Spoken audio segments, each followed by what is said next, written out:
The morning sun had just broken through the horizon, casting a soft, golden light over the quiet roadside diner. Steam rose from coffee cups, the low rumble of engines filled the crisp air, and the smell of fuel, bacon, and leather hung around the Hells Angels bikers who had stopped for breakfast. They looked tough, the kind of men people crossed the street to avoid, but beneath those vests, they carried stories no one ever asked about. The laughter between them echoed against the chrome of their motorcycles, until a piercing, desperate cry shattered everything. Everyone turned. A tiny figure in a red dress came running across the parking lot, her boots slipping slightly on the cold pavement, her messy light brown hair flying behind her. Her face was streaked with tears and dirt, and her voice cracked with fear. "Please," she screamed, her arm outstretched, finger pointing back toward the road. "They're hurting my mama. Please, somebody help her." The group froze. The sound of her sobs was so raw that even the engine seemed to fall silent. A couple of truckers near the gas pumps turned their heads, but no one moved, except one man. If you believe in kindness, in second chances, in people who still step up when the world turns away, then please take a moment to like, comment, share, and subscribe to Kindness Corner. Because what happened next will restore your faith in humanity. The man who stepped forward was Mason Cole, a broad-shouldered biker in his late 30s, his jacket stitched with the red and white emblem of the Hells Angels. He'd seen a lot in life, fights, betrayals, blood, but never a child like this. He dropped to one knee, steadying her trembling hands. "Where's your mama?" he asked softly, though his voice still carried that gravelly weight. The little girl could barely speak through her tears, but she pointed again down the two-lane road toward a cluster of old trailers half hidden by trees. "They're beating her," she sobbed. "Please, help her."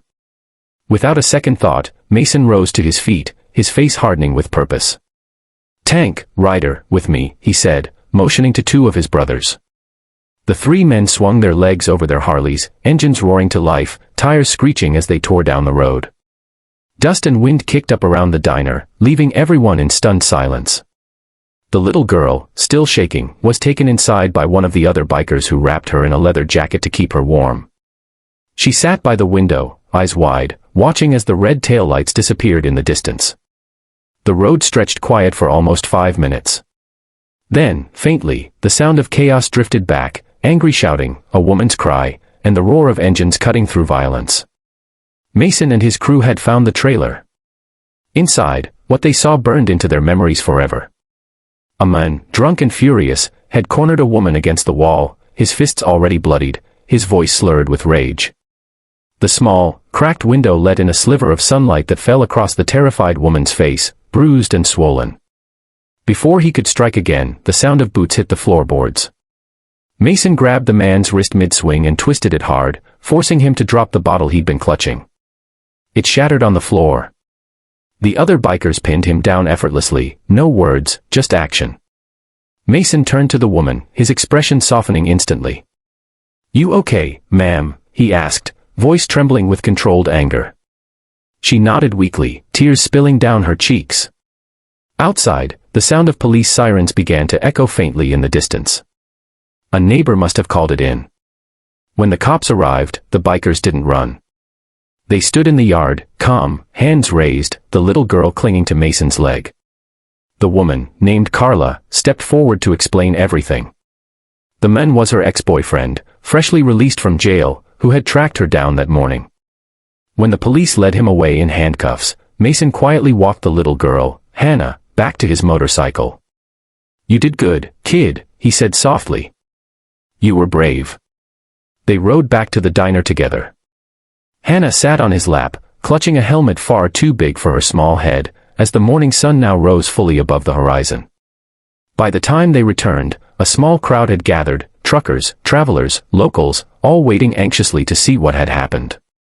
When they saw Mason carrying the little girl, unharmed, with her mother walking slowly behind them, bruised but alive, every conversation stopped.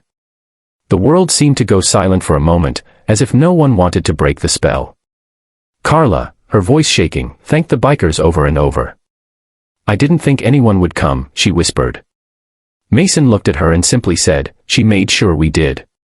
He nodded toward Hannah, whose cheeks were still flushed from crying but now carried the faintest hint of relief. The diner's owner came out with blankets and coffee, offering them quietly. One by one, the Hell's Angels removed their jackets and draped them around the two, a gesture so unexpected that even the police, still lingering by their cars, looked away in quiet respect. The patch on Mason's vest caught the light as he leaned down to speak to Hannah. "You take care of your mama now, all right," he said. "You're her little guardian angel." The girl nodded, her small fingers gripping the edge of his sleeve. News of what happened spread fast. By lunchtime, half the town had heard the story of the little girl who ran to the bikers, and how the Hell's Angels didn't hesitate. Strangers stopped by the diner just to shake their hands, to thank them for stepping in when others froze. Mason wasn't a man of words, but when someone asked why they'd done it, he simply said, "You don't ignore a cry like that. Doesn't matter what patch you wear, some things are just human." Over the next few weeks, Carla and Hannah started rebuilding their lives. The local community pitched in, people offered furniture, groceries, even a small apartment in town. And every Sunday, a group of bikers could be seen parked outside, checking in, bringing groceries, sometimes just sitting quietly at the diner table with a cup of coffee and the laughter of a child echoing around them. Months later, when the spring sun returned and the frost was gone, Hannah drew a picture in crayon, a row of motorcycles, a little girl in red, and a man kneeling down to help her. She gave it to Mason one morning, running up to him outside the diner. "This is us," she said proudly.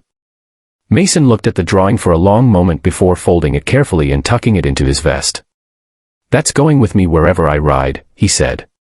If this story touched your heart, please take a moment to like, share, and subscribe to Kindness Corner, because sometimes the toughest hearts hide the deepest kindness. And before you go, tell us in the comments, what would you have done if you were one of those bikers?